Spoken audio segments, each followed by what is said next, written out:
Congress party పెద్దలు, తోటి శాసనసభ్యులకి, పత్రికా సోదరులకు అందరు కూడా నమస్కారం.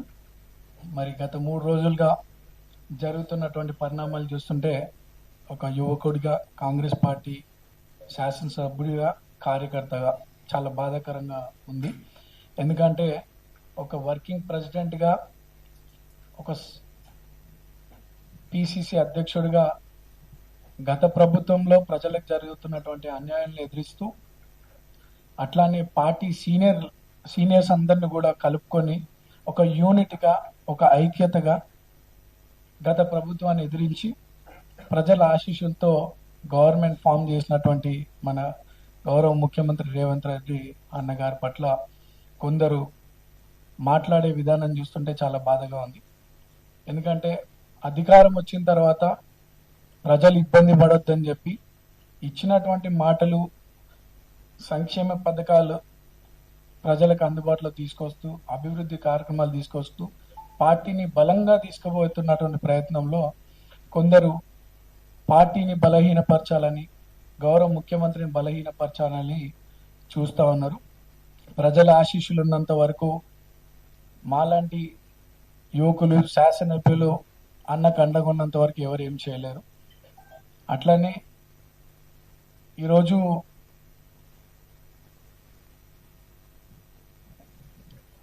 అనేక మంది యువకులకి పార్టీ అవకాశం కల్పిస్తుంది. గౌరవ ముఖ్యమంత్రి గారు, కాంగ్రెస్ పార్టీ ప్రజలకు అందుబాటులో ఉంటూ కాంగ్రెస్ పార్టీకి కష్టపడుతున్నటువంటి చాలా మందికి శాసనసభ్యులుగా, శాసన మండలి సభ్యులుగా, అట్లనే చైర్పర్సన్స్గా ఎన్నో అవకాశాలు కల్పిస్తూ ఉంది పార్టీ.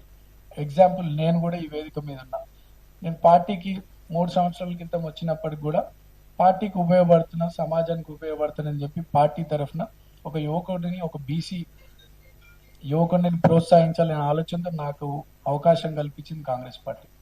ఎవరైనా సరే కష్టపడితే పార్టీలు గుర్తిస్తాయి, పార్టీ పెద్దలు కూడా గుర్తిస్తారు. అంతేగాని పెద్దలు మాట్లాడిన దాని పట్ల హర్ట్ అయ్యి పెద్దలకి గౌరవం లేకుండా మాట్లాడడం కరెక్ట్ కాదు. యువకులుగా మన బాధ్యత ఏంది?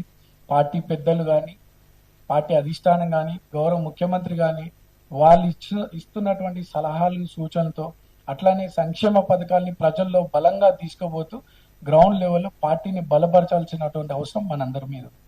అంతేగాని 2-3 సంవత్సరాల తర్వాత జరిగే ఎలక్షన్స్ గురించి ఇప్పుడే నేనే ఉన్నా అంటూ పార్టీ గౌరవ ముఖ్యమంత్రి గారి పట్ల మర్యాద లేకుండా మాట్లాడడం కరెక్ట్ కాదు. ఈ రోజు ఇచ్చిన స్టేట్మెంట్ రేపు ఉండకపోవచ్చు. మనం ప్రూవ్ చేసుకోవాలి. ఈ రాష్ట్రంలో ఉన్నటువంటి ప్రతి కార్యకర్త కానీ, యువకులు కానీ, యువతులు కానీ పార్టీ కోసం బలంగా మీరు గ్రౌండ్ లెవెల్లో కష్టపడండి. అంతేగాని పార్టీని బలపరచాలని కానీ, గౌరవ ముఖ్యమంత్రి గారిని బలపరచాలంటే ఇటువంటి తప్పుడు మాటలతో, తప్పుడు ఆరోపణలతో అగౌరవంగా మాట్లాడటం మేము సహించమని చెప్పి కోరుతూ, మరి గౌరవ ముఖ్యమంత్రి గారిని క్షమాపణ కోరాలి. అట్లానే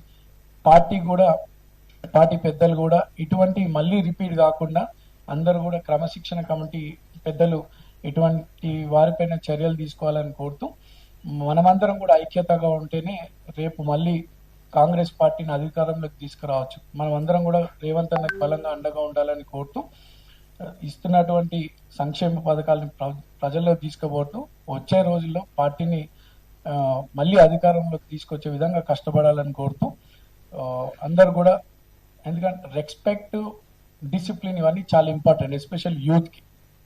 సో ఇవన్నీ కూడా ఫాలో అవుతూ పెద్దలు ఇచ్చినటువంటి సలహాలని, సూచనల్ని పాటిస్తూ కష్టపడండి. అందరు కూడా మంచి రోజుల్లో వచ్చే అవకాశం ఉంది. కానీ పెద్దల పట్ల గౌరవం లేకుండా మాట్లాడితే మీకు కానీ, మీ భవిష్యత్తు కానీ మంచిది కాదని చెప్పి కోరుతూ, నాకు ఈ అవకాశం ఇచ్చినటువంటి పెద్దలకి ధన్యవాదాలు.